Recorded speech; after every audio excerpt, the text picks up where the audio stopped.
Welcome back to Inside Texoma. I'm joined by Tricia Golding. I'm News Channel 6 Melissa Kakarika. We're taking an inside look at the Tree of Lights campaign, which goes on every year to help Hospice of Wichita Falls. But let's talk more about Hospice of Wichita Falls. I mean, we say it helps Hospice of Wichita Falls, but let's talk about exactly what it does. Right.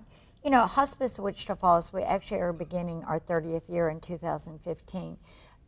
When Hospice was just in the beginning stages, people in our community didn't know much about end-of-life care.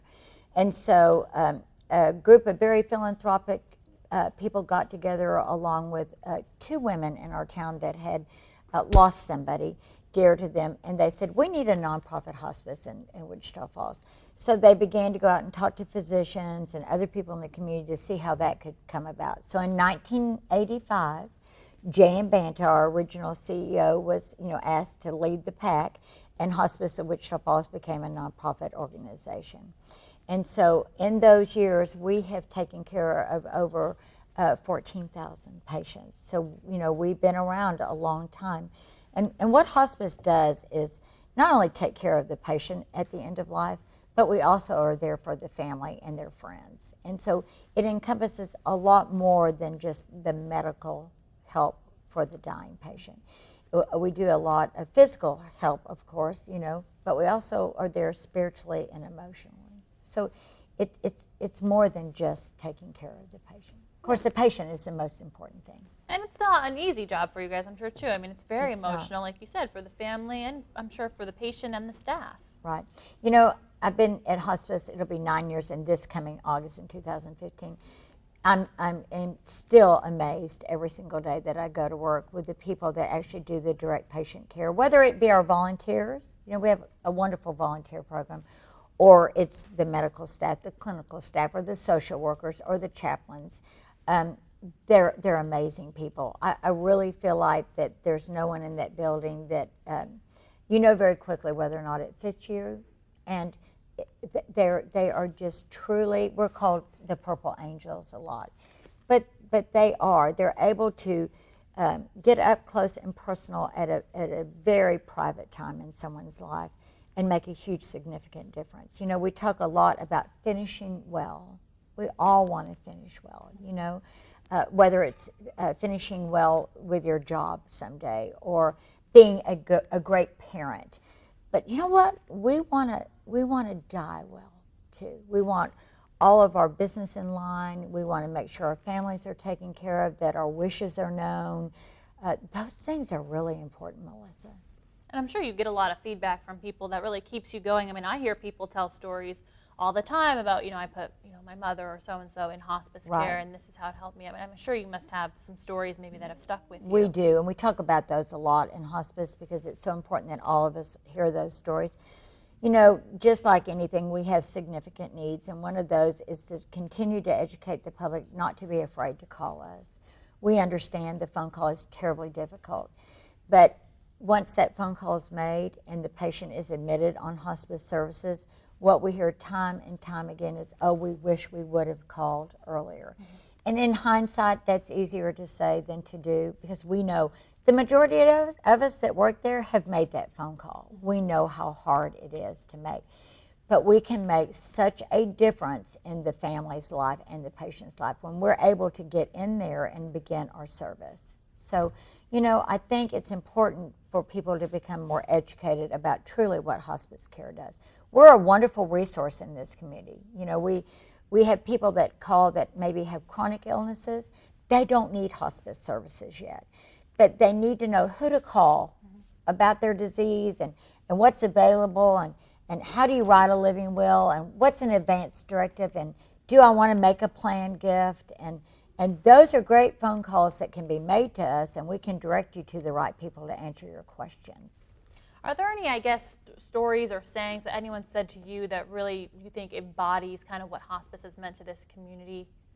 Any words of encouragement from people or from staff, or someone has just said something and it still sticks with you to this day? I hear words of encouragement all the time. One is, I know you were there for our media appreciation luncheon where we're so honored to appreciate you guys for what you do.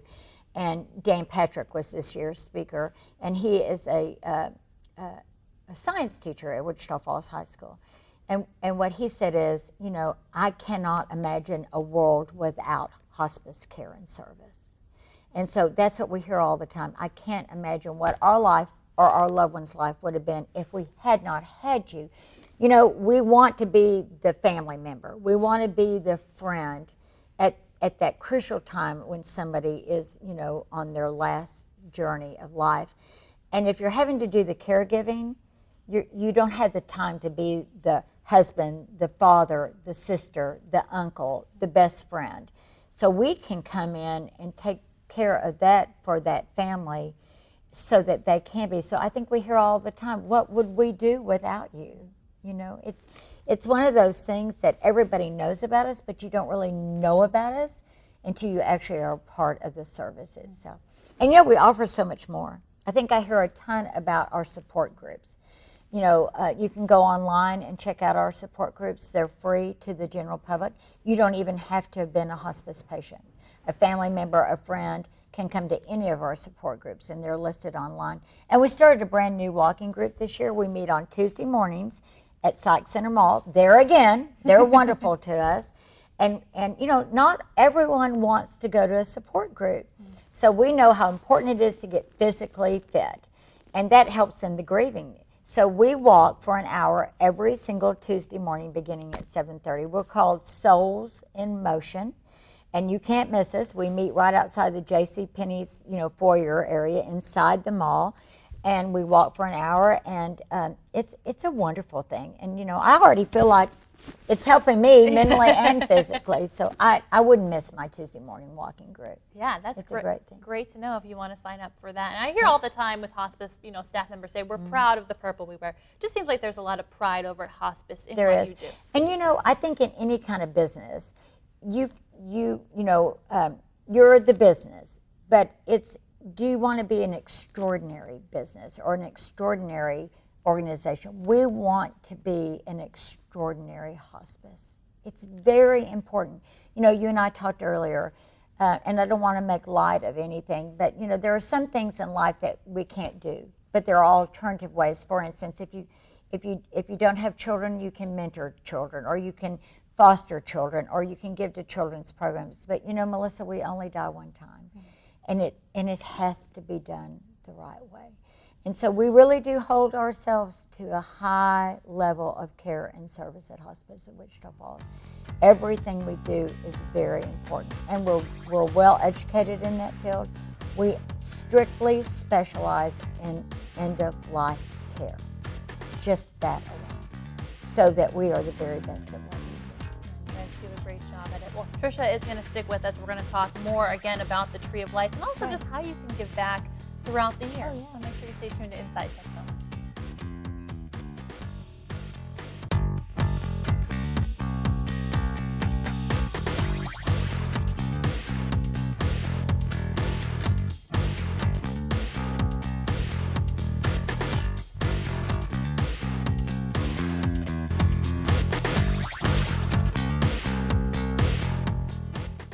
Welcome back to Inside Texoma. Thanks for sticking with us on this Sunday morning. I'm News Channel 6 Melissa Kakarika, joined by Tricia Golding from Hospice of Wichita Falls, who's been sharing some great information about hospice and the Tree of Lights with us. Yes, ma'am. And we've talked so much about Tree of Lights. It is a big campaign. I mean, everybody recognizes that tree on top of the Chase Tower. But there are ways you can help throughout the year, and you guys do need the help throughout the year.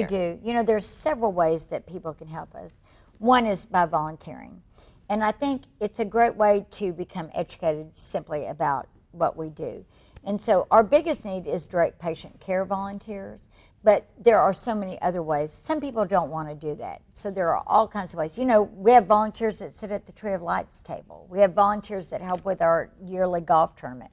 We have volunteers that reach out and they're trained facilitators with our children's programs that happen 3 times a year. So volunteering is a huge need.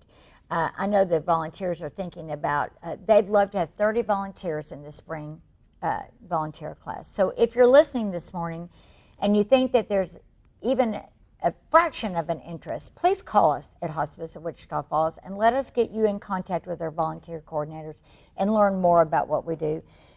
Another way is to get to associate with the children's program. We have Building Bridges that happens twice a year and our summer camp program. We need great people to help with those kids. You know, it's not just the hospice kids that come, it's any children in any of our communities that we serve that have lost a loved one or somebody significant in their life. So the kids programs are real important. Another way is to get on the mailing list. You know, you want to learn more about us, so you receive our newsletter that we send out twice a year, once in the fall, once in the spring. We'd love for you to call and we'll add you to that list. We do an annual campaign where a family shares a story. We'd love to send you the annual campaign literature. And I think another way is a wish list. You know, we have a lot of smaller needs at Hospice of Wichita Falls. One in particular is our hospitality cart that goes through the center twice a day. It costs about, probably $50 to $100 a month to run that cart. We have somebody that underwrites that hospitality cart, but we could certainly use more. Mm-hmm. We have people that love to give money towards the program. You know, we feed the families that are with the patients in the inpatient center. That costs extra funding, so we'd love people to do that. We have a beautiful fountain back in the inpatient center area outside that was donated to us. So please call me, Tricia Golding at Hospice of Wichita Falls, if you'd like to give us some money, but you want to give it to a specific need, I can help direct you where that might be. So there are all kinds of ways. You know, we have people that just stop by, Melissa, and drop off Kleenex and you know, paper towels and napkins and silverware and paper plates and cups and all those things that are so important to us. Yeah, people don't realize just how much you do need it. I mean, Right. You mentioned before, you don't realize how much it costs to take care of a patient and provide that support to the family. That's right. And we have a wish list. We love gift cards. You know, that helps with all of our programs.